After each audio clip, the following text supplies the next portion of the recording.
Team India విధ్వంసకర opener Abhishek శర్మపై నెటిజన్లు తీవ్ర స్థాయిలో మండిపడుతున్నారు. వెస్టిండీస్తో జరిగిన కీలక సూపర్ 8 మ్యాచ్లో భారత్ గెలిచినప్పటికీ కూడా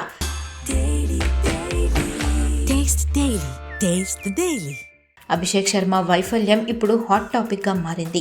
ఈ టోర్నమెంట్లో ఆశించిన స్థాయిలో రాణించలేకపోతున్న అభిషేక్ సెమీఫైనల్ మ్యాచ్లో తన స్థానాన్ని కోల్పోయే ప్రమాదం కనిపిస్తోంది. ఈ ప్రపంచ కప్లో ఇప్పటి వరకు ఆడిన 6 మ్యాచ్ల్లో అభిషేక్ కేవలం 80 పరుగులు మాత్రమే చేయగలిగాడు. ఇందులో 3 సార్లు డకౌట్ అవ్వడం గమనార్హం. జింబాబ్వేపై హాఫ్ సెంచరీ చేశాడు. ఇక విండీస్తో జరిగిన మ్యాచ్లో కేవలం 10 పరుగులకే అవుట్ అవ్వడమే కాకుండా ఆఫ్ స్పిన్నర్లను ఎదుర్కోవడంలో ఇబ్బంది పడ్డాడు. బ్యాటింగ్లోనే కాకుండా ఫీల్డింగ్లోనూ అభిషేక్ తీవ్రంగా నిరాశపరిచాడు. విండీస్తో మ్యాచ్లో 2 క్యాచ్లను మిస్ చేశాడు. సంజు శాంసన్ ఆడిన అద్భుత ఇన్నింగ్స్ వల్ల భారత్ గట్టెక్కింది.